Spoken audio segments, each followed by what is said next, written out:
Hello everyone and welcome back to our reading of Sasquatch, True Life Encounters with Legendary Ape Men. Or at least my copy says Sasquatch. Anyway, today we're doing the first chapter. Frontier Tales. Let's get started. First Impressions. The Sasquatch, or Bigfoot, hit the world's headlines in 1958, when the members of a construction crew building a road through the Bluff Creek area of remote northern California were thrown into panic when their worksite was visited by an elusive beast that threw their tools about and left footprints that looked human, except for their enormous size.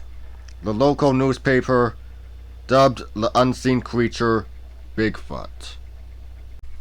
One of the workmen, Jerry Crew, poured plaster of Paris into one of the footprints, thereby producing a solid piece of evidence.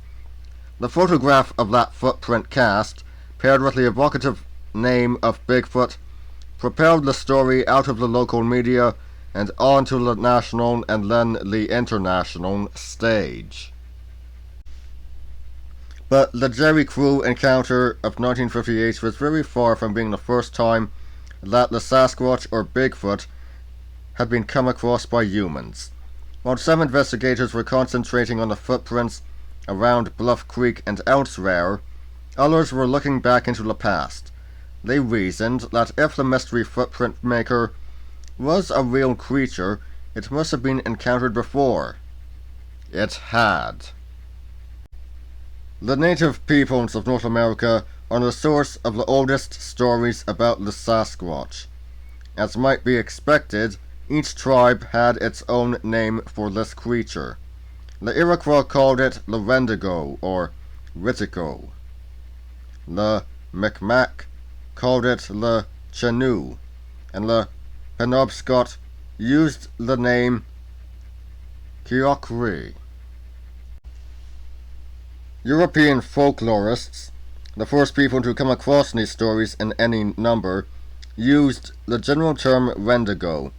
However, they treated the tales as little better than fairy stories, and concentrated on the fictional element, no matter how much the native peoples insisted that the creatures were real.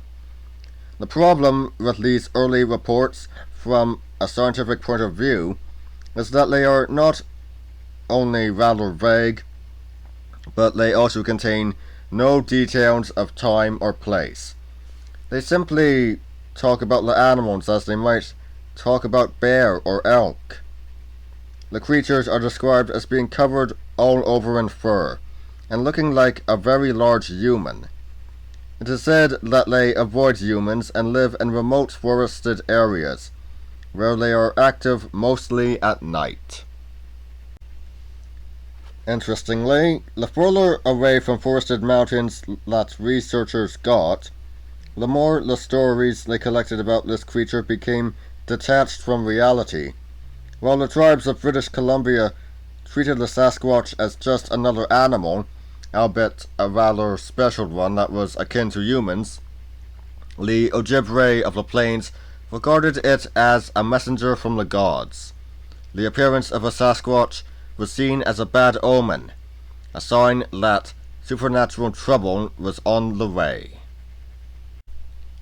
The name Sasquatch comes from the writings of J.W. Burns, who was a teacher on the Chehalis Indian Reserve in British Columbia. It is an anglicization of the word that is more properly rendered as Sasquatch, but the name has now stuck. Although it was at first used more widely in Canada than the United States, many researchers now prefer it to the tabloid-sounding Bigfoot. So far as Burns was concerned, though, he was just collecting folk tales and legends with no basis in reality. Like others working with the indigenous peoples, he did not take the stories of gigantic, hairy man-apes seriously.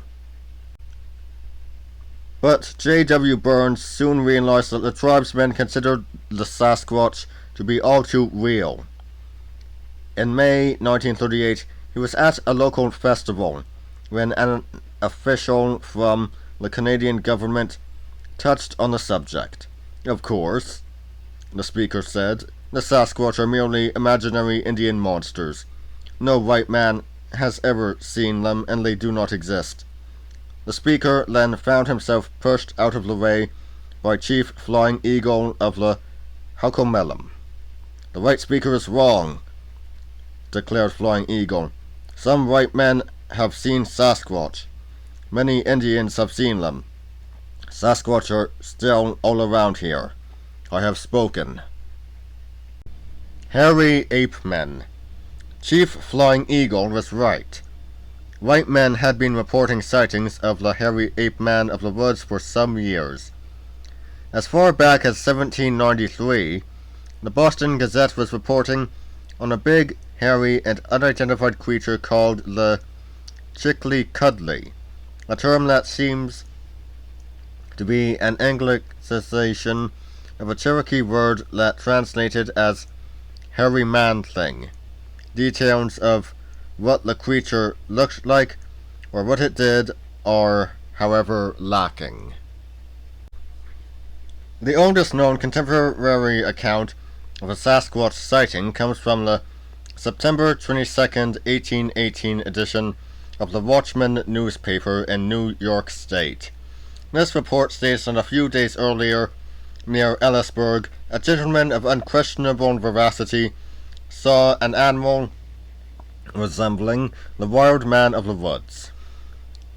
This would seem to indicate that the supposed wild man of the woods was already a well-known figure of legend or rumor. The creature was described as being like a large man, but covered in hair. It walked out of the trees and onto a road a few yards from the witness. Seeing the human, the creature turned and ran off, leaning forward as it did so. It left footprints behind it that were human-like but very wide at the toes. In 1851, two hunters in Greene County, Arkansas, watched a Sasquatch apparently in the act of trying to catch a calf from a herd of domestic cattle.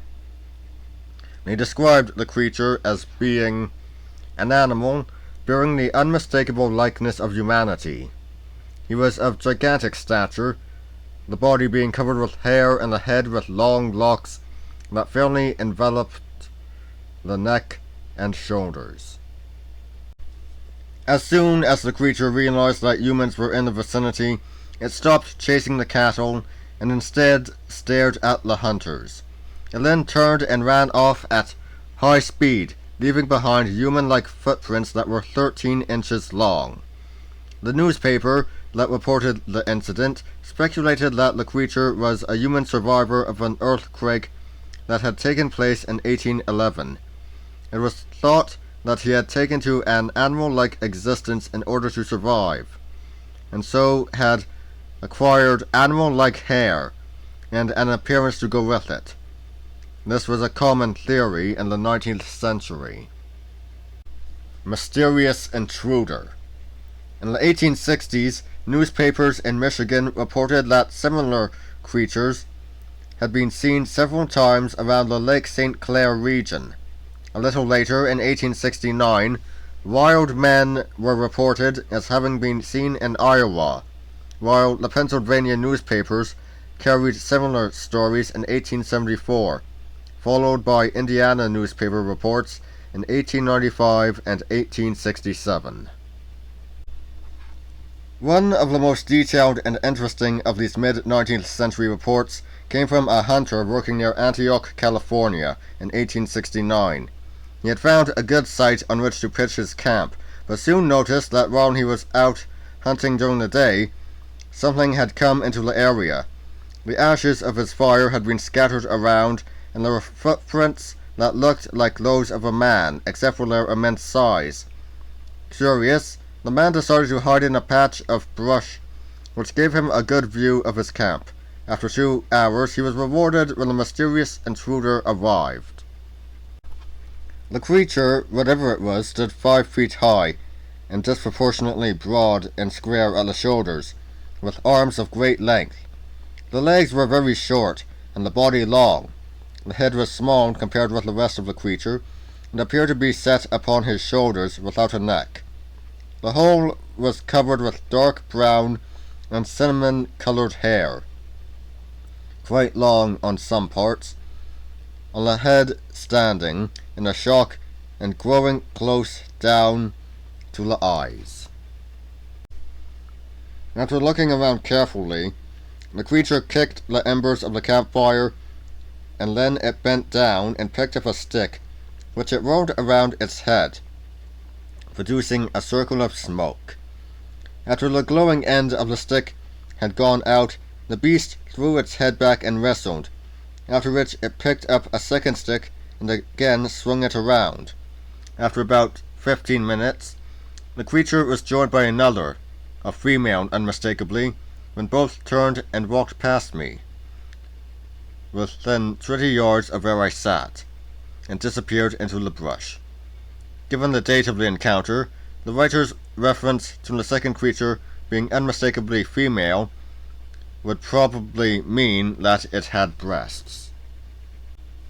The hunter concluded by saying that he had met one other hunter who had seen the creatures and about a dozen more, who had seen mysterious, gigantic, human-like footprints. This acceptance of the reality of the creatures by those who spent a lot of time in the forested hills is a feature of these early cases that surfaces again and again. The educated townsfolk who wrote and read the newspapers were amazed by the stories of the wild men, but the hunters and trappers were not. In 1895, a man by the name of Riley Smith was picking berries near Wrenstead, Connecticut, when his bulldog came dashing out of a patch of woodland. It was whimpering and trying to hide behind him. Smith stood up to see a large man, stark naked and covered with hair all over his body, emerge from the trees. The instant the wild man saw Smith and gave a terrifying yell, then turned and fled back into the woods. Smith later admitted that he had been paralyzed with fear. Meanwhile, these unusual creatures were beginning to be called gorillas in newspaper reports, in deference to the newly discovered great apes of the African forests. The idea that the sightings were of men gone wild was gradually dropped in favor of the idea that they were gorillas or similar apes escaped from zoos or traveling shows.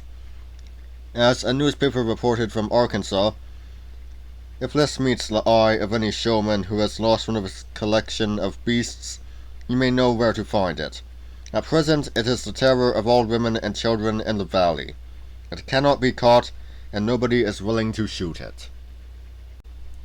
This last comment is interesting because it is the first appearance in print of a feature of many later Sasquatch sightings.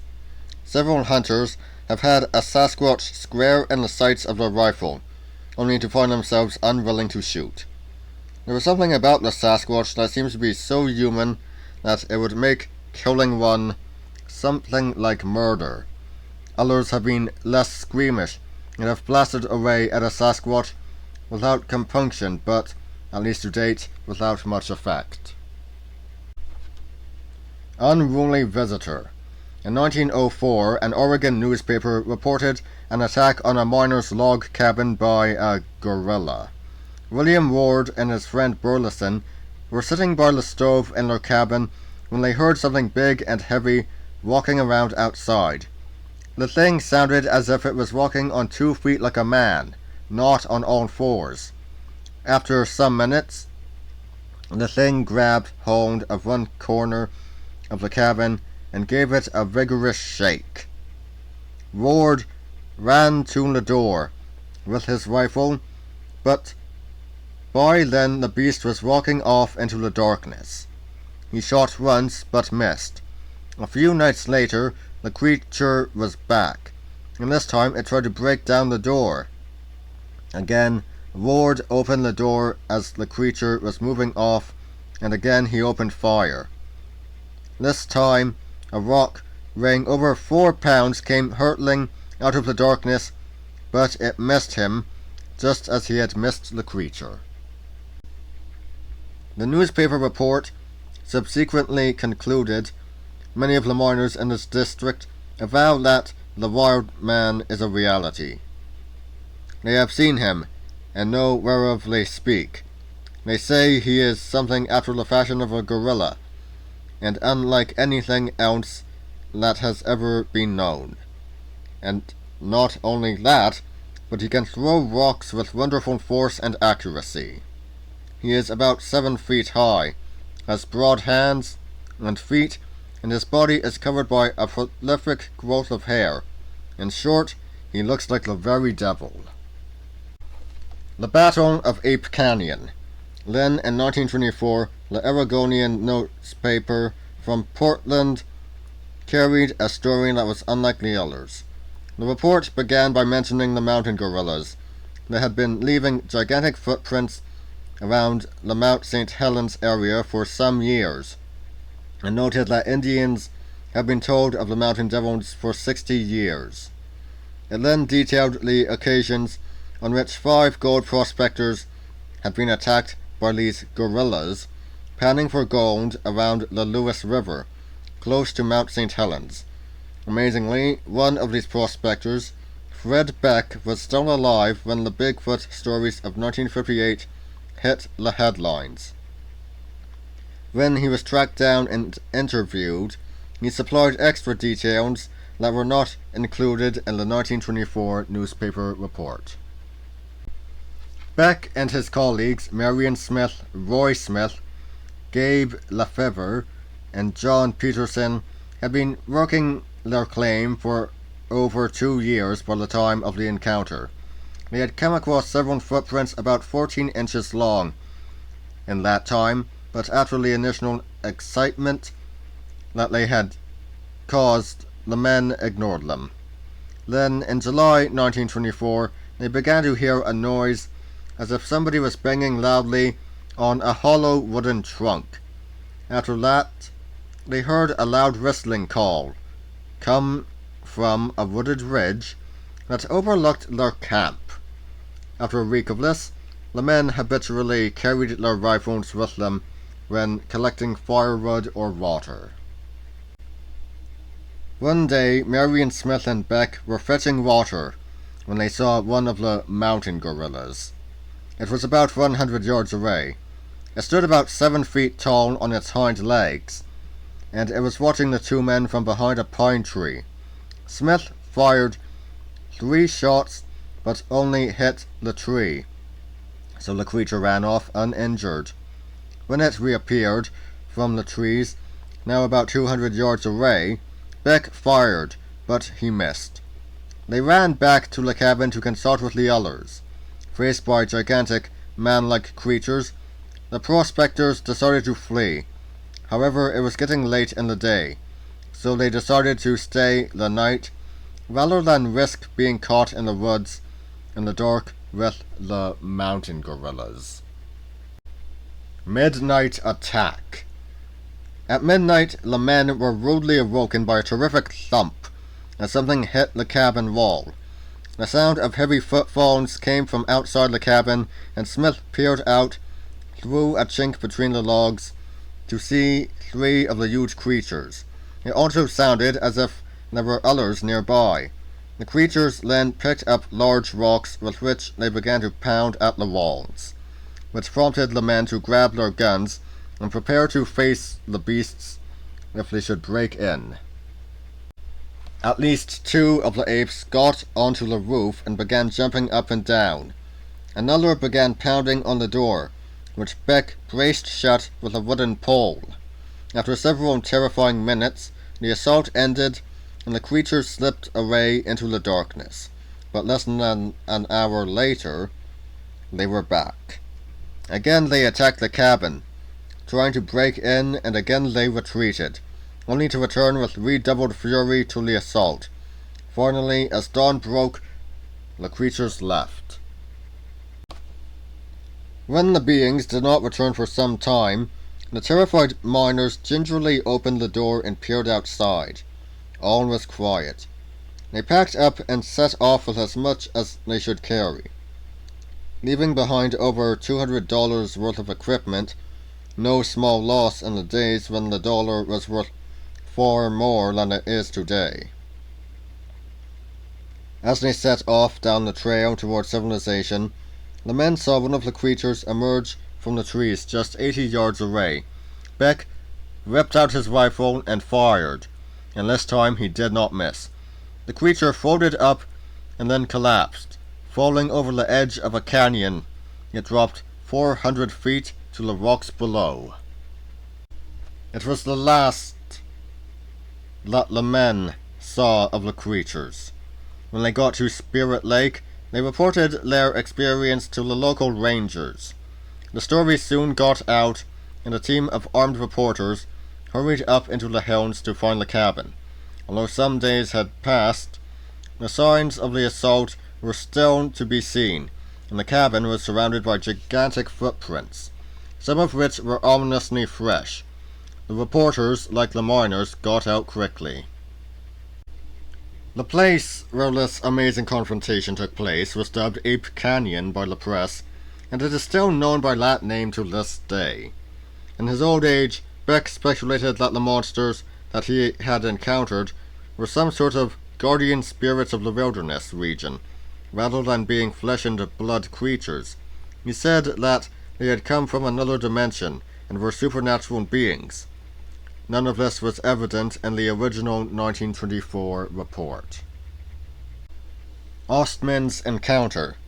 Soon after the newspapers carried the story of the Battle of Ape Canyon, rumors spread through the area that a young Swede had been kidnapped by the mountain gorillas, and that he had lived with them for some time. The young Swede turned out to be a Canadian of Swedish extraction named Albert Ostman. While he was happy to tell close friends about his bizarre experience, he remained tight-lipped in public and shunned all publicity. It was not until the Bigfoot reports of 1958 made the subject rather more respectable that Ostman decided to go public.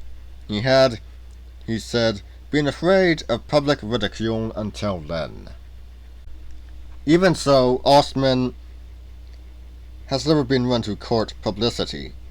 He has told his story to the newspapers a couple of times and to Sasquatch investigators, but he has not otherwise sought either money or fame. The story began in the summer of 1924, when Ostman was working on a construction site in British Columbia. He decided to take a break and went up into the mountains inland of Toba Inlet in order to look for one of the many small gold deposits that exist in that region. He camped out with just a sleeping bag, rather than a tent, because the weather was warm. Then, when he returned to camp one night, he noticed that his things had been disturbed, as if somebody had been rummaging through them. Blaming animals looking for food, Ostman decided to tuck his rifle into his sleeping bag so that it would be handy in case a bear appeared.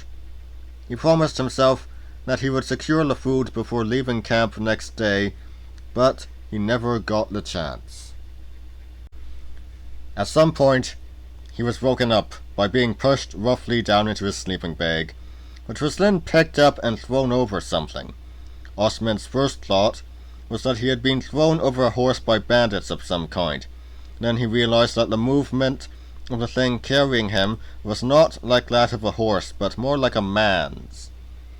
He felt a second bag filled with cans and equipment bumping against him, and deduced that his captor had also grabbed his sealed bag of supplies. After a while, Ostman felt that they were going up a steep hill. Then they began to go downhill, at which point the sleeping bag was dumped on the ground and dragged along for a while. It was again picked up and carried, but After about 3 hours of this, it was dropped on the ground for the last time. It rolled downhill for a short distance and then stopped, and Ostman could hear what sounded like chattering and grunting. Captured by ape men. Cautiously, he poked his head out of the sleeping bag.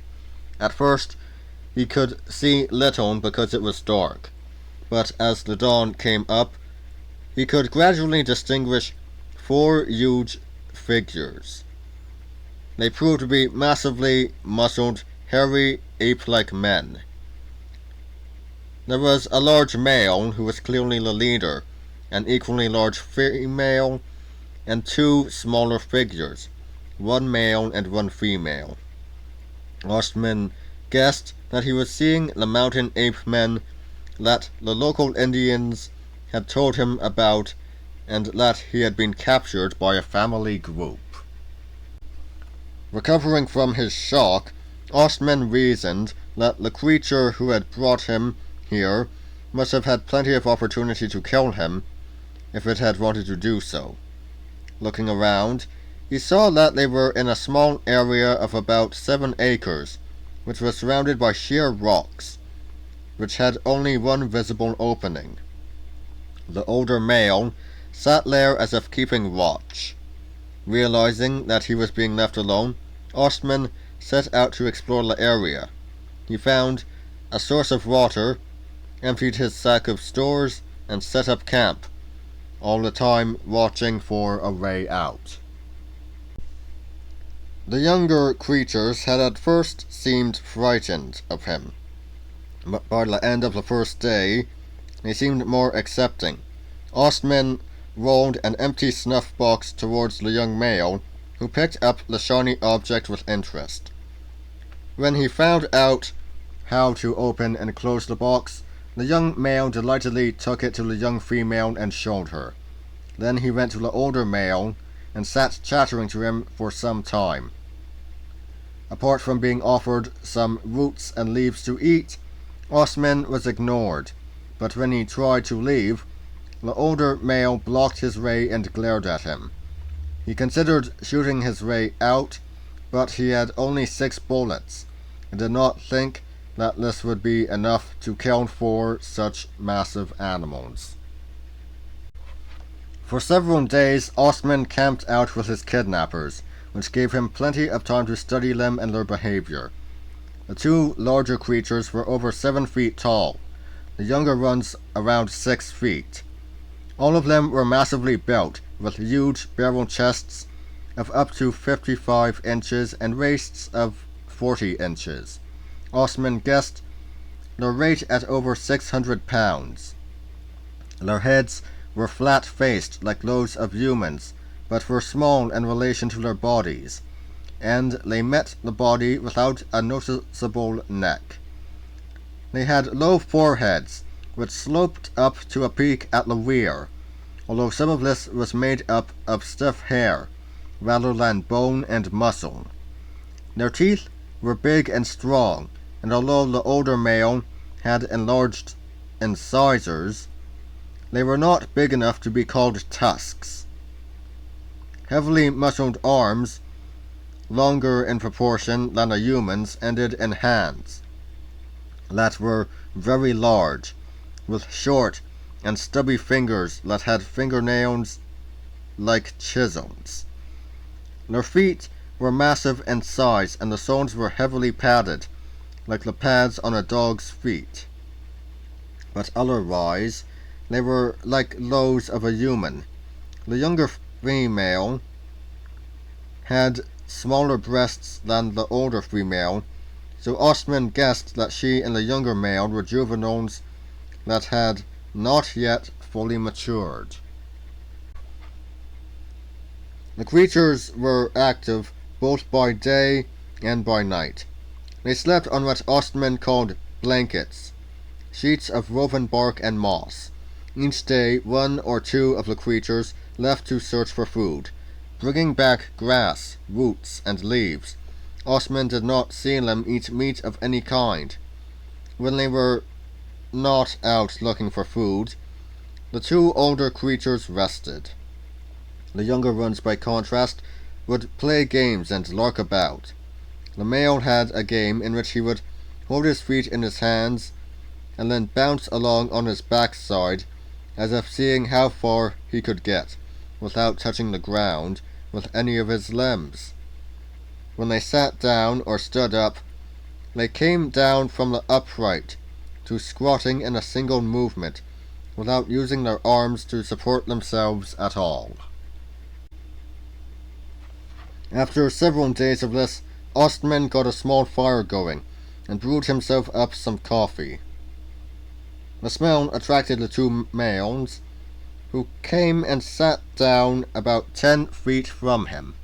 Ostman poured himself some coffee and spread butter on some biscuits, and the two creatures watched him carefully as he ate and drank. When he had finished his meal, Ostman opened a new snuff box and took a pinch. The older male then reached forward, took the box, and emptied the entire contents into his mouth. A few seconds later, he began to squeal and claw at his tongue. He rolled over, then leapt up and dashed for the spring of water. The other creatures went after him, as if they were worried. Ostman realized two things instantly. Firstly, the exit from the little valley was unguarded for the first time since he had arrived, and secondly, the old male might prove to be angry with him. Ostman grabbed his rifle and his bag of supplies and then ran for the exit. He was almost there when he heard footsteps behind him. He looked over his shoulder to see the older female running towards him. Dropping his bag, Ostman turned and fired a shot over her head. The female stopped instantly and bolted in the other direction.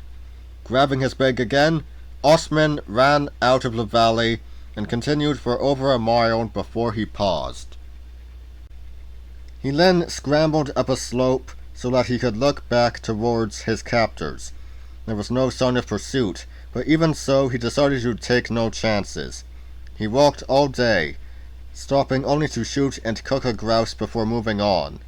2 days later, he stumbled across a small group of lumberjacks, who took him in and gave him a meal before driving him down to their base camp. From there, Ostman was able to make his way to Vancouver. He never went prospecting in the mountains again. Muchalat Harry.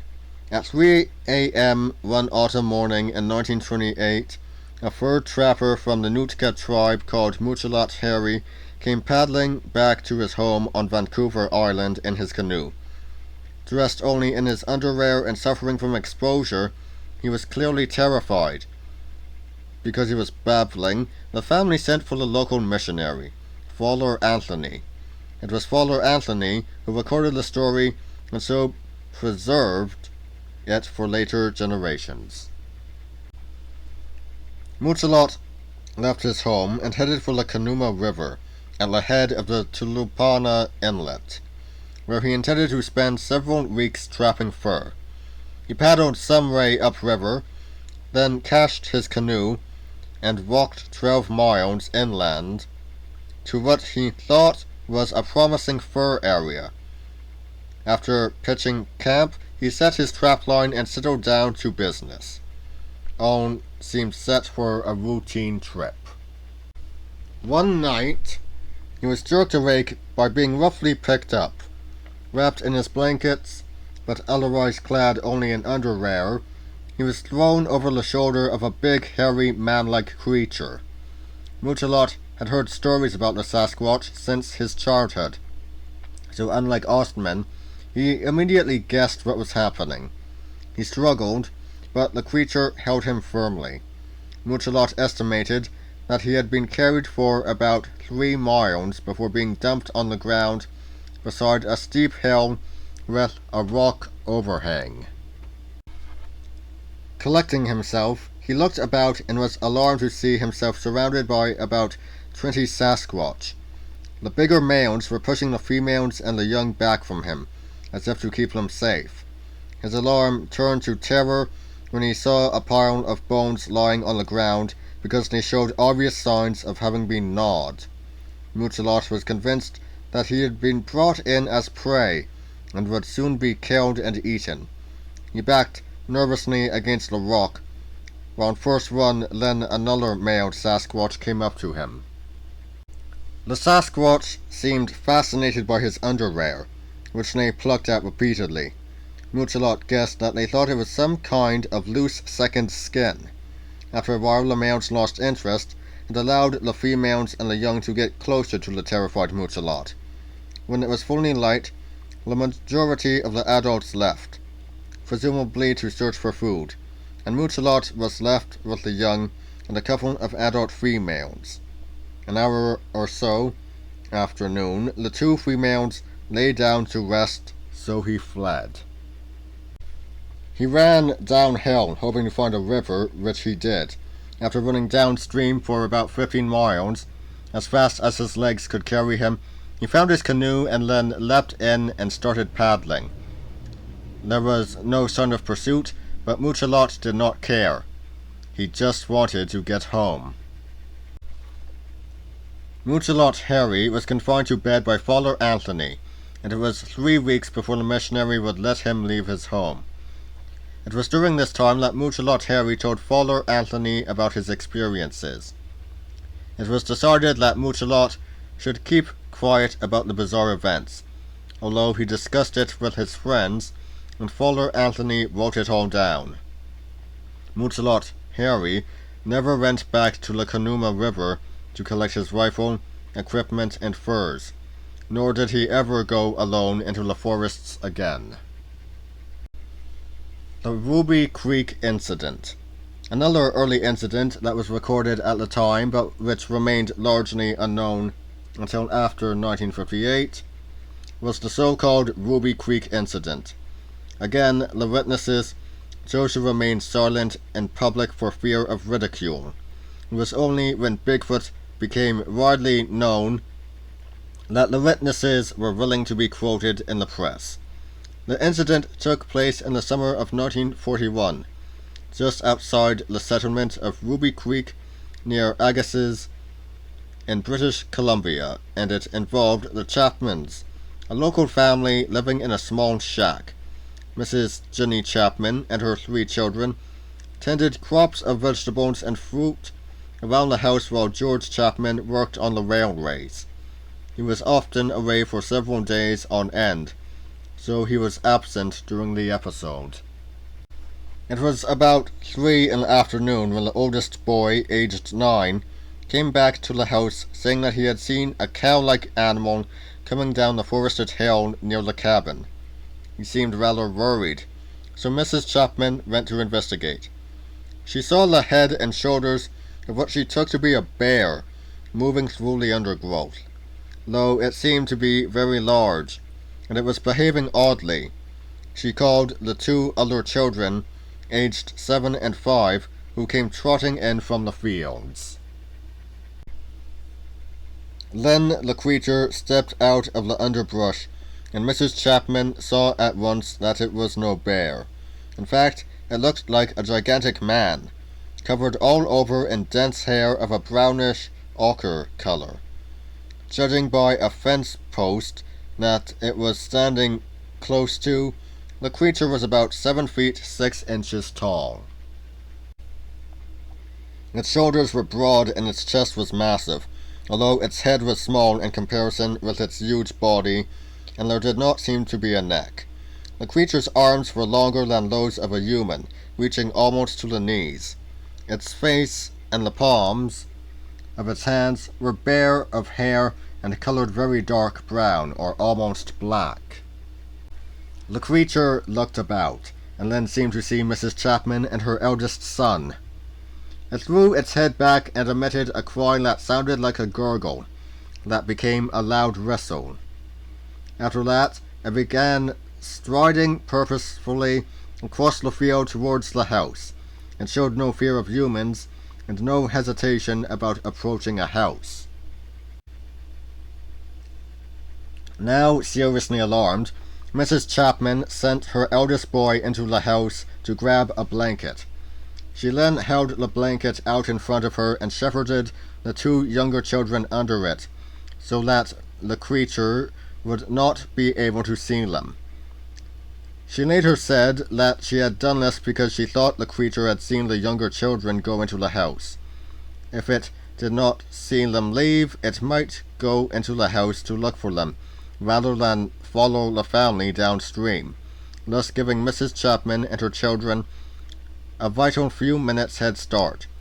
She then led her 3 children away from the house and down the steep slope to the Ruby Creek. Once they were out of sight of the creature, the 4 took to their heels and fled downstream towards the village. Once there, they made for Mrs. Chapman's father's house, where they poured out their story, after which they were given food and allowed to rest. 2 hours later, George Chapman came home from work. The first thing he saw was the front door standing wide open, and the door to the outhouse smashed in as if by some terrific force. In some loose soil nearby, he saw the unmistakable joint footprints of a wild man of the woods. Now alarmed, he called out for his family, but after getting no response, he searched the house. He could find no sign of them, but he then saw the tracks of his wife and 3 children heading off for the creek. There was no sign of the giant footprints following them, so George relaxed slightly. He followed his family's tracks until he was certain that they had not been followed, then returned to the house. The smashed door to the outhouse was a robust affair designed to frustrate bears, so George was amazed that anything could have destroyed it with such apparent ease. Inside he found the family's store of food scattered about and half-eaten. In particular, a 55-gallon barrel of salt fish had been smashed open and the contents thrown everywhere. He then set off to track down the intruder. It had walked over a potato field down to the creek and then returned to the hill before going back into the forest from which it had emerged. Chapman guessed it had gone an hour or so before he arrived. He then headed for his father-in-law's house, where he found his shaken family. They returned to the house with Chapman's father-in-law and a brace of rifles. Next day, Chapman's father-in-law stayed at the house with his rifle, while Chapman went to work. There was no sign of the Sasquatch that day, but the following evening the family heard the strange call again and found footprints near their house. They came back for 5 more nights, then was heard of no more. The sightings continue. Meanwhile, the less spectacular sightings continued unabated. In 1936, a couple from the Aleut tribe came back from working the farm to their home near Lake Iliamna in Alaska to find their 8-year-old daughter in a state of some alarm. The girl was accustomed to being left at home and knew all about bears and other local wildlife. She said that while she had been playing on the kitchen floor, she had heard movement outside. Peering out, she had seen 3 very tall, hairy men walking around the barn. The creatures walked upright, just like humans, and were covered in reddish-brown hair. 2 of them headed for the garbage dump and began rooting about as if looking for food, while the 3rd headed for the open door of the cabin. The creatures, the girl said, seemed to be communicating by using soft whistling noises. Cowering back as the creature approached, the girl began to be scared. The giant figure reached the doorway, put its hand on the door lintel, and bent down to peer inside. The door was about 5.5 feet tall, so the girl later estimated that the beast must have been about 7 feet tall. As the creature looked in, a powerful stink invaded the room, an offensive smell like animal musk. Then a loud whistling call came from outside, at which the creature stepped back from the door, stood upright, and looked around. It then whistled in answer, before turning and walking off. A few minutes later, the girl's parents arrived. Presumably, it had been their approach that had caused the creatures to leave. In 1937, Jane Patterson set off to pick rhubarb in the Run Wild garden of an abandoned shack near her home at Bridesville in British Columbia. She walked into the garden and around a bush to find a large hairy animal sitting on the ground about 15 feet away. It was busily engaged in picking rhubarb. The creature stood up, revealing itself to be a hair-covered, human-like creature of massive bulk that stood about 6 feet tall. "Oh, hello," said Miss Patterson in surprise. The creature blinked at her. She backed off slowly and quietly while the creature watched her. Then, as soon as she was out of sight, she fled. In 1939, a prospector named Burns Yeomans was near Harrison Lake, British Columbia, when he saw a group of 5 creatures in a clearing about 1,000 yards away. He described the beasts as being big and hairy like bears, but shaped more like massive humans. 2 of the creatures were wrestling with each other, while the others watched. Intrigued, Yeomans also sat down to watch. The wrestling continued for almost half an hour until one of the wrestlers appeared to give up, at which point the creatures walked off into the woods.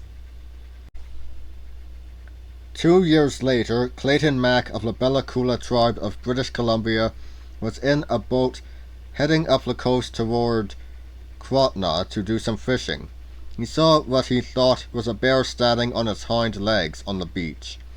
There was something a bit odd about the bear, so Mack turned his boat towards it. When he was about 400 yards offshore, the creature turned to look at him. It was then that Mack realized that whatever the creature was, it was no bear, so he studied it more closely.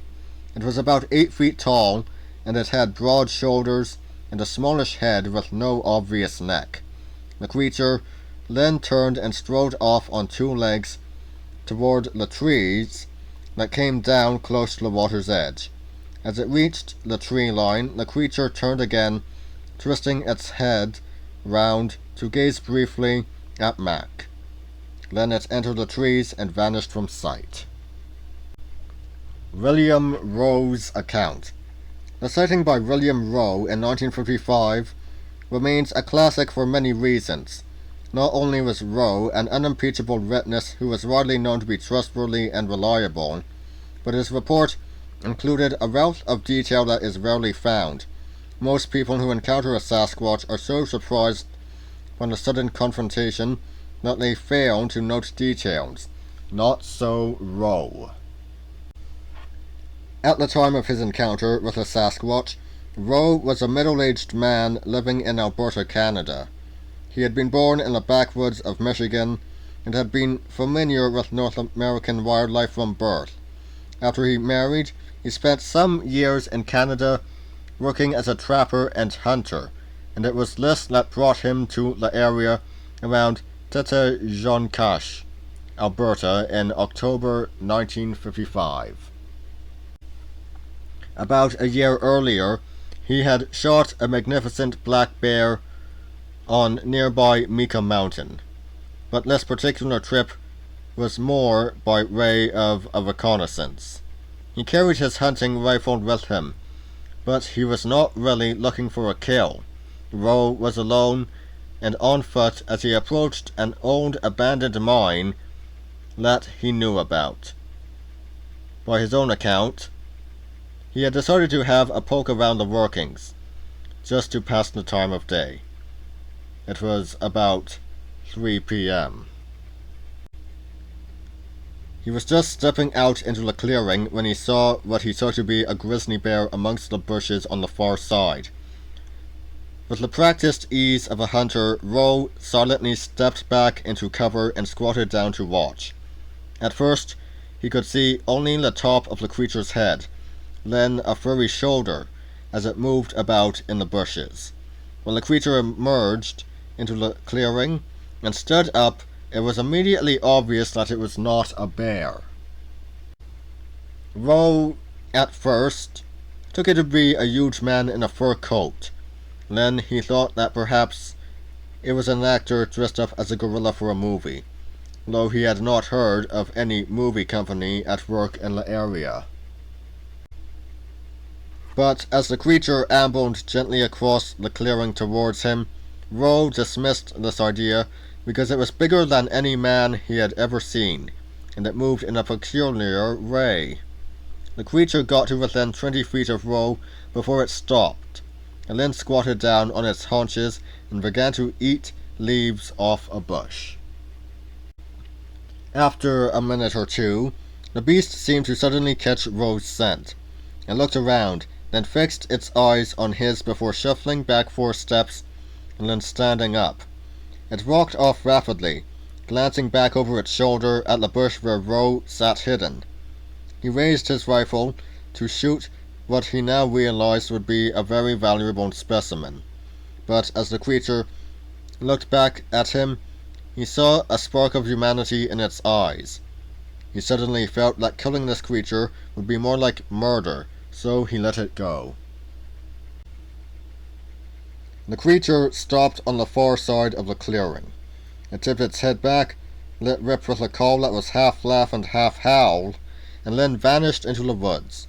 Rowe saw it a few minutes later as it crossed a ridge about 200 yards distant.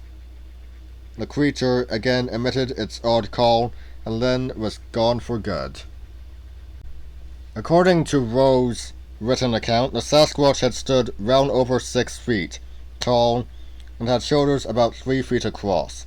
He guessed its weight at around 400 pounds and took it to be a female because it had a pair of large breasts and no obvious external penis. Its body fell straight from the shoulders to the hips, not curving in and out again as does that of a human. And it was covered with a dark brown fur about an inch or so long. The arms were heavily muscled and long in proportion, reaching almost to the knees, and the feet were large, about 5 inches across. They had a grey-brown skin on their undersides. The creature put its heel down first when it walked, but it seemed to glide along without the up and down bobbing of a human stride. The creature's head was higher at the back than at the front, and its nose was broad and flat, while the lips and chin jutted forward. Its ears were the same shape as those of a human, but its eyes were small and black, more like those of a bear. The skin around the eyes and mouth was bare of hair, and the face was capable of expression. When it saw Rowe, the creature looked so amazed that Rowe could not help grinning. All these physical features have been reported time and again by those who claim to have seen the Sasquatch. The lull before the storm. In the autumn of 1957, the forests near Bend, Oregon, were the scene of one of the very last sightings before the Bigfoot story hit the media. Gary Jonas and Jim Newell were out hunting when Jonas shot a deer in a clearing. He called Newell over, and the 2 men began walking forward to pick up the deer, but they were beaten to it by a hairy creature that was walking on its hind legs like a human. The creature strode out of the trees, picked up the deer carcass, then turned and started walking back. Annoyed that something was taking his kill, Jonas shouted. When the creature did not react, Jonas fired a shot. He was certain that he had hit the target, but apart from issuing a shrill whistle, the departing giant showed no signs of having been injured. It strode into the woods with its stolen load and was swallowed up by the undergrowth. The events of 1958 would change everything in the world of the Sasquatch, so it is worth pausing to reflect on the situation as it stood before the National and the international media got hold of the story. The pre-1958 reports are important for many reasons. Not the least of these is that they were made at a time when the vast majority of people had never heard of any supposed man-like ape living in North America. All of these reports were made in isolation from each other, separated by several years of time and hundreds of miles in distance. There was nothing to suggest that the men making the reports knew anything about the other stories. Indeed, most of them remained buried in archives and totally forgotten until after the 1958 events at Bluff Creek, when researchers began scouring old newspaper reports for accounts such as these. And yet, the reports are not only consistent with each other, but also with more recent sightings. The creatures that are seen are always described in a similar way, both in terms of appearance and behavior. This alone would indicate that the reports are describing real creatures, even if they are rarely encountered. The distribution of the reports is also interesting. They are made on the fringes of settled areas along the frontier of civilization. The earliest reports came from the eastern states, but they tailed off as human population densities increased. Instead, the focus shifts west, to the areas where human populations remain low. Again, this indicates that a real animal is involved. Other large creatures such as cougar or bear were similarly encountered in eastern areas early in the 19th century, but are found there no longer. Looking at these pre-1958 reports, the American upright ape would seem to have abandoned its eastern range in the face of human pressure. Nomadic beast. Again, encounters with these animals seem to have displayed a frequently repeated pattern. One or more of these creatures would be seen with footprints found, and it would then seem to hang around in the area for a few days before moving on. Again, behavior such as this was typical of a nomadic animal with a large home territory. Ostman said that he had the impression that the camp at which he was held prisoner was just a temporary stopover. Why he thought this is not clear, but it fits in with the other evidence.